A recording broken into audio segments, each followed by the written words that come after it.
여러분들이 안 하시면 큰탈 나죠. 제 이야기를 들을 때도 여러분 하시고요. 제 영상 들은 다음에 학교에서 강의 들으실 때 하면서 여러분들 수강하시기 바랍니다. 이거 몇 장? A4를. DBP와 대학원생 여러분들 안녕하세요. 지도교수 김익환입니다. 레포트 동기에 대해서는 첫 시간에 여러분들이 많이 생각을 하셨을까요? 나름 설득적인 얘기야 까지는 생각했지만 그렇다고 내가 바로 레포트를 잘 쓸 수 있을 것 같진 않아. 이렇게 의문을 가지실 수 있어요. 이번 강의에서 그 의문을 같이 풀어가 보죠. 지난 시간 말미에 제가 말씀드렸습니다. 제가 누구라고요? 제가 기록학자 김익환이지 않습니까? 제 강의를 들으면서 여러분들이 메모를 안 하시면 큰탈 나죠. 왜냐하면 이게 메모 공부법이라는 공부법이에요. 이 얘기를 간단하게 먼저 하고 가겠습니다. 뒤에 레포트 쓸 때 메모가 어떤 의미인지를 설명할 때 아 그렇구나 하고 여러분들이 느끼시게 될 겁니다. 무슨 얘기냐면 제가 얘기를 지금 엄청 빠른 속도로 막 하지 않습니까? 한참 열심히 들어요. 이게 중요한 내용이네. 그때 키워드 몇 개를 메모하시는 거예요. 이렇게 메모를 하시면 메모를 안 할 때하고 큰 차이가 나요. 메모해야지 하고 생각하면 제 얘기를 쫑긋하고 듣습니다. 어디가 핵심 포인트지? 이것을 느끼셔야 메모가 가능하니까. 제 이야기를 들을 때도 여러분들 메모하시고요. 제 영상 들은 다음에 학교에서 강의 들으실 때 마찬가지로 메모하면서 여러분들 수강하시기 바랍니다. 아이고 지겨워 죽겠는데 뭔 메모입니까? 이거요 너무 쉬운 얘기예요. 어차피 강의실에 들어가서 딴 거 하기도 어렵지 않습니까? 그걸 뭐 숨어서 막 이렇게 쪼잔하다 그러죠. 우리 그렇게 살 필요 없죠. 기왕에 강의에 들어가셨으면 강의에서 우리가 얻어낼 수 있는 걸 얻어낸다. 이렇게 적극적으로 생각하시고 얻어내는 최상의 방법은 뭐라고? 네, 메모하시는 거예요. 제 강의 메모하고 들어주시기 바랍니다. 자, 이제 레포트 구체적으로 작성하는 법 하나하나씩 제가 설명을 해드리겠습니다. 제일 먼저 여러분들이 하실 거 상기하실 수 있겠죠. 주제가 나오면 그 주제와 관련된 좀 포괄적인 내용을 이해합니다. 이 말씀부터 드렸죠. 백과사전 이용하세요. 핸드폰이나 노트북 펴면 금방 찾아서 그것을 볼 수 있어요. 물론 백과사전에도 말을 막 어렵게 써놨어. 그래서 뭔 얘기인지 모르겠어. 이럴 수 있습니다. 그런데요. 키워드 몇 개만 머릿속에 넣어도요. 아, 이 주제와 관련해서는 이런 영역, 저런 영역, 저런 영역 등을 다루고 있는 주제구나 하는 것까지는 이해를 하시게 돼요. 그러면 A, B, C, D, E의 영역에 있다고 치면 나는 A하고 C의 영역에 중점을 두고 이 레포트에 대응해 볼 거야. 이렇게 여러분들 생각해 주시기 바랍니다. 이 부분이 약간 충돌이 있어요. 제가 얘기하는 공부법을 잘 모르시는 분들은 주제가 청소년 복지 정책에 대한 것이 나왔어요. 그러면 그 주제를 포괄적으로 쓰는 것이 빈 구멍 없이 빼곡하게 내용을 채워서 제출을 하는 것이 A+를 받을 방법이야. 이렇게 착각하시는 분들이 계세요. 그렇지 않습니다. 왜냐하면 청소년 복지 정책이라는 거는요. 책을 3권 써도 내용을 다 넣을 수가 없어요. 포괄성이라는 건 있을 수가 없어요. 그러니까 한 5쪽 정도 되는 레포트에 청소년 복지 정책과 관련된 걸 다 때려 넣으면 어떻게 될까요? 아주 추상적인 수준의 이야기밖에 여러분들이 할 수가 없게 돼 있어요. 여러분들이 앞으로 레포트를 쓸 때 기본 원칙 1. 구체성에 목숨을 건다 이렇게 생각하시기 바랍니다. 그러니까 무슨 얘기냐면 청소년 복지 정책 중에 아주 특정한 어떤 구체적인 한 부분을 잡아서 레포트를 쓰시고요. 그 구체적인 부분을 일반화해서 청소년 복지 정책의 성격이나 방향에 대한 추상적인 얘기를 마지막에 붙여주는 이런 방식을 쓰는 거죠. 청소년 정책이라는 건 어떤 걸까요? 여러 가지가 있지만 자주적인 능력을 키워가는 것이 청소년이 성장해가는데 엄청 중요합니다. 그럼 거기까지 여러분들이 도달했으면 이런 생각을 해낼 수 있어요. 복지는 무엇인가를 제공하는 것인데 제공을 많이 하면 어떻게 될까요? 자주성은 약해지죠. 그러니까 복지의 제공적 성격과 청소년 정책의 자립을 강화시키고자 하는 방법이 충돌할 수 있겠네. 요것을 어떻게 요리해서 좋은 청소년 복지 정책을 만들 수 있을까? 여기에 포인트를 두고 나는 연구를 해보면 엄청 재밌겠네. 그러면 한국의 보건복지부가 쓴 정책 내용 중에 청소년의 자립 자주성을 해칠 만한 그런 정책 사례를 발견을 해요. 그러면 그 구체적인 정책 사례를 쓰시는 거예요. 1장은 서론이 되겠죠. 2장은 뭐가 될까요? 복지정책의 제공적 성격, 청소년 성장의 자주적 성격 이런 얘기를 개괄적으로 쓰는 거예요. 그 다음에 3은 뭐가 될까요?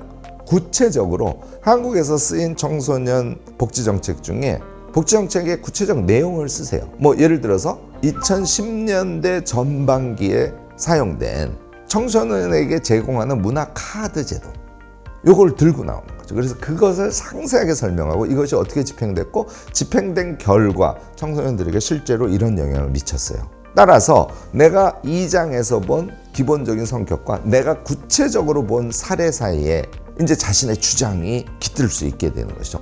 요 사례를 보니까 이런 측면을 강구한, 다시 말해서 청소년의 자주적 성장이라는 측면을 강구한 정책들을 세우기 십상이고, 앞으로 한국의 청소년 복지 정책은 제공적 성격을 활용하되 중심은 청소년들의 자주적 성장에 두어야 한다, 이런 내용을 쓰셨어요. 이거 몇 점? A+. 청소년 복지 정책 전반을 나열적으로 쓴 리포트보다 훨씬 좋은 리포트가 될 수 있습니다. 여기에 어떻게 도달할까? 첫 번째 여러분들이 하셔야 될 것은 당연히 자료조사를 하셔야 됩니다. 자료조사 하실 때 여러분들이 주의할 점이 있습니다. 대부분 이 세 가지에 속해요. 그래서 제가 얘기하면 나는 어디에 속하네? 앞으로는 이렇게 해야지. 이렇게 여러분들 생각해 봐 주시기 바랍니다. 첫 번째가 빨리빨리형이에요. 자료조사를 조금 느긋하게 해주시고, 자료조사를 하면 어떤 이득이 있어요? 구체적인 내용을 알 수 있게 되니까 우리의 지식의 지평을 넓혀주지 않습니까? 앞으로 인생을 살아가면서요, 지식의 총량이 우리 인생의 질을 결정해요. 그러니까 어차피 레포트 쓸 거, 새로운 지식을 정확하게 파악하는 게 중요하죠. 빨리빨리형이 빠지는 우가 어디 있을까요? 베껴쓰기를 하기 위해서 다른 사람의 레포트라든지 또는 석사학위 논문이라든지 이렇게 좀 레포트에 베껴쓰기 쉬운 자료 몇 개만 취해서 여러분들 레포트를 쓰는 경향, 이거는 안 됩니다. 이거는 여러분들에게 성취도 없을 뿐만 아니라 일단 좋은 점수를 받으실 수가 없어요. 두 번째는 용두삼이형입니다. 이게 이제 모범생 타입들인데요. 그냥 모범생 되면 안 됩니다. 제가 지난 강의에서 말씀드렸죠. 대학생활 하면서 술도 안 먹고 여행도 안 하고 아르바이트 하면서 다양한 경험도 안 해보고 그냥 공부만 하시면 아주 유능한 사람으로 성장할 수 없어요. 이거 제가 말씀을 드렸죠. 그렇게 하지 않고 계속 공부만 골몰하는 사람들 중에 용두삼이형이 정말 많아요. 자, 레포트 하나를 쓰는데 제가 적정하다고 생각하는 거는 논문 한 5편 정도. 이것도 사실 엄청 많은 수입니다. 그런데 논문을 막 한 30편 찾아요. 그러니까 이 논문 찾고 그 앞에 한 3편 읽는데 온 힘을 다 써버리는 거예요. 그리고 실제로 레포트를 쓸 때는 자신이 찾은 자료는 제대로 이용하지 못하는 이 케이스. 여러분들 이 용두삼이형 되면은 좋은 레포트 쓸 수 없고요. 점점 실패 경험이 쌓이게 돼서 레포트가 점점 지겨운 놈이 되고 말아요. 세 번째가 삼천포형이에요. 삼천포형은 저는 재밌는 유형이라고 생각을 하는데요. 자료를 찾다가 삼천포로 파져요. 청소년 복지 정책을 내가 보려고 하는데 그 안에 복지국가론이라는 제목이 나와서 그러면 갑자기 복지국가와 관련된 자료를 또 찾는 거예요. 이렇게 꼬리에 꼬리를 물고 다양한 자료에 늪에 빠져버리는 케이스예요. 여러분들 이것도 되지 않습니다. 제가 권하는 자료 찾는 방법은 예를 들어서 나에게 레포트를 작성할 때 주어진 시간, 이게 굉장히 중요해요. 요번에는 내가 좀 제대로 쓰기 위해서 2주일 동안 20시간을 투여할 거야. 그러면 한 주에 10시간이니까 하루에 몇 시간? 2시간. 요 산정을 해보시는 게 엄청 중요합니다. 그러면 내가 한 레포트를 쓰는데 몇 시간? 자기가 시간을 정하시면 돼요. 자, 10시간이라고 가정을 하면 내가 논문 한 편을 읽는데 원래 1시간 걸리는 게 맞아요. 우리가 논문을 한 행 읽는데 1.5초를 읽으셔야 돼요. 그게 정상 속도입니다. 속도가 아니에요. 그렇게 보면 논문이 대체로 한 35쪽에서 50쪽쯤 되니까 논문 한 편을 읽는데 1시간에 읽습니다 하고 제가 말씀드리는 게, 여러분들이 지금 들을 때는 하고 들으실지 모르지만 이거는 달성해야 될 과제, 요거는 요 정도로만 말씀을 드리겠습니다. 자, 그러면 10시간을 확보했으니까 논문을 몇 편 읽을 수 있어? 10편. 10편을 읽으면 10시간 다 써버리는데 레포트는 언제 써요? 그러니까 이런 것들을 계획적으로 생각하시란 말이에요. 저는 읽는 거 그리고 쓰는 거 대체로 3대2 내지는 1대1로 하시기를 권해요. 일단 1대1로 예를 들게요. 5시간 논문을 읽을 거야. 찾는 거 1시간 들었다고 칩시다. 그러면 여러분들 몇 편 논문 볼 수 있어요? 4편. 이렇게 편수가 정해지는 거예요. 교수님, 청소년 복지정책과 관련된 논문이 무려 120편이 있는데 그중에 4편을 읽고 그 리포트를 쓰라고요? 네, 그렇게 하셔야 됩니다. 그것도 충분히 의미 있고요. 그 정도면 여러분들 충분히 A+ 받으실 수 있어요. 어떻게 골라요? 이렇게 물어보세요. 아까 제가 처음에 뭐라 그랬죠? 백과사전 보면서 관심을 구체화시키라 그랬지 않습니까? 그리고 아까 얘기한 대로 복지정책과 청소년의 성격에 모순이 존재해. 자립성, 이게 키워드야. 얘를 염두에 두고 논문들을 쭉 보시지 않습니까? 여러분들 골라내실 수 있어요. 대체로 2배수 내지 3배수를 고르기를 권합니다. 왜냐하면 제목만 보고 고르는 거니까. 그러면 내가 4편을 읽기로 하면 한 10편 정도 추려내시면 돼요. 추리다 보니까 15편이 됐어요. 5편 빨리 버리세요. 그리고 10편은 어떻게 보시는 거냐면 DBPR 검색해서 보시면요. 제일 앞부분에 뭐 나오죠? Abstract, 요약.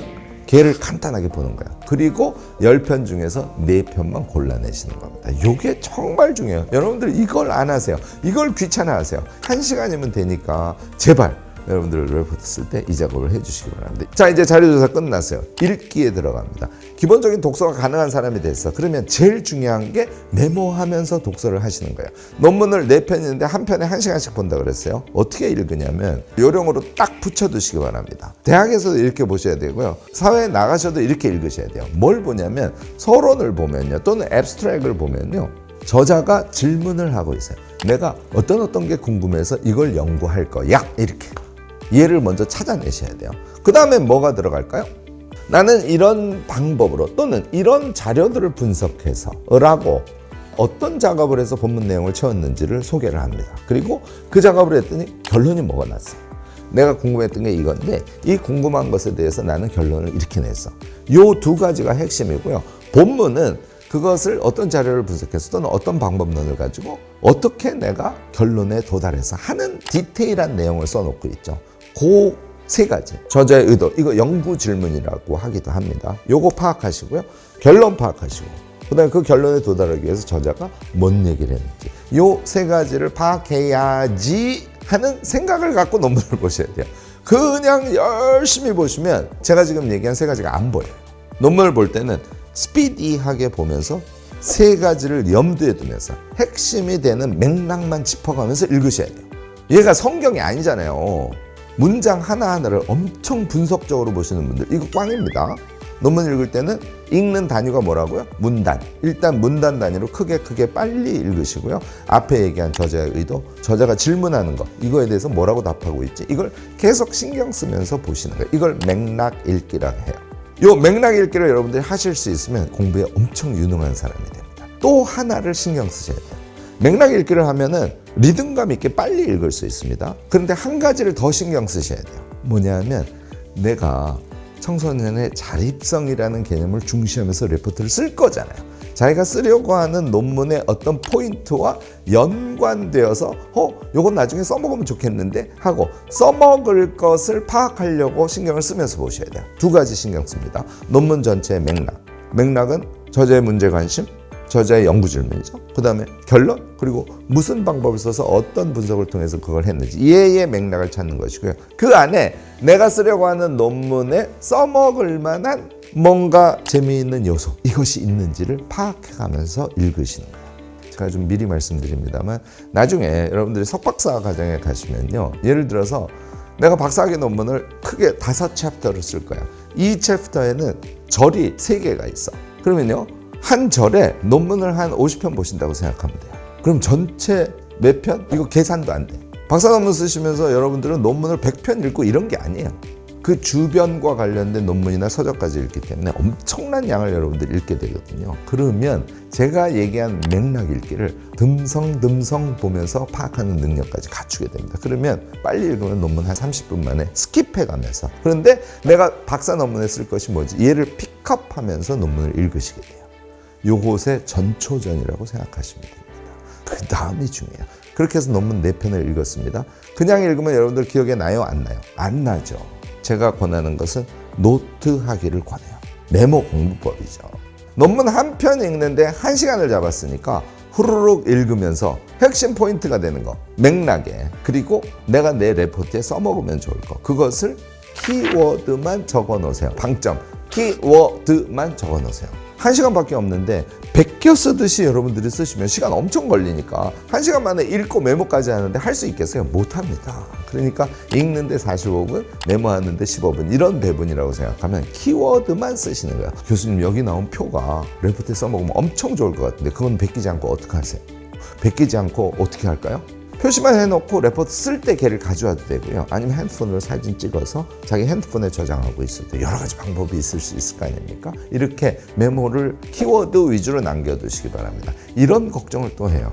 키워드만 적어놓으면 나중에 논문 본문에서 얘기하는 게 기억이 안 나면 어떡하죠? 기억납니다. 기억이 안 나면 자기식의 이야기로 그것을 치환시켜내면 돼요. 그래서 제가 말씀드린 키워드 메모를 꼭 하시기 바랍니다. 자, 논문 4편을 다 읽었어요. 그러면 제가 대체로 여러분들께 권하는 거는요, 논문 한 편을 손노트로 쓴다면 이거는 정말 재밌고 이거는 내가 레포트에 써먹으면 엄청 좋을 것 같아 하는 것만 키워드 위주로 1장 미만으로 요약하시기 바랍니다. 그러면 4쪽의 노트가 나올 거 아니에요. 요게 우리 레포트의 엑기스예요. 다음 얘기는 다음 강의에서 할 겁니다. 얘를요 이렇게 하신다고 생각하면 돼요. 노트 했죠? 걔를 이제 아래 한글에 쳐넣습니다. 아래 한글에 쳐넣고요. 얘를 쳐넣다 보면 목차를 어떻게 짜는 게 좋지 하는 게 구체화돼요. 그래서 목차를 짜서 아래 한글에 쳐넣는 것을 목차에 배열을 합니다. 이게 레포트 작성의 출발이에요. 자, 이제 여러분 다음 강의가 궁금해질 겁니다. 이번 강의를 들으면서 슬금슬금 어떤 생각이 나냐면 좋은 얘기인데 나 그렇게는 죽어도 못해 이런 생각하실 분들이 있으세요. 요 의문까지 다음 시간에 제가 풀어드립니다. 이게 심지어는요 짜깁기 해서 내는 레포트보다 시간이 덜 들 수조차 있어요. 물론 친구들이 쓴 거 1시간 만에 짜깁기 해서 낼 거야. 이거는 비교 대상이 아닙니다. 열심히 하는 사람들 중에 짜깁기 하는 사람이 정말 많아서 그 시간이 생각보다 많이 걸리거든요. 그것보다는 제가 오늘 강의한 가장 기본이 되는 프로세스를 그대로 따라서 한 번만 내보시기 바래요. 그게 몸에 착 붙고 A뿔이 나와버리잖아요. 여러분들 4학년 졸업할 때까지 같은 방법으로 레포트를 쓰게 되고 그것이 나의 능력으로 착 붙어서 사회에 나갔을 때 무엇인가를 리포트할 때 정말 자신 있는 사람이 될 수 있어요. 잊지 마시고 3강까지 꼭 들으시고요. 레포트 쓰는데 실질적으로 적용해 보시기 바랍니다. 여러분들 3강에서 만날 때까지 안녕.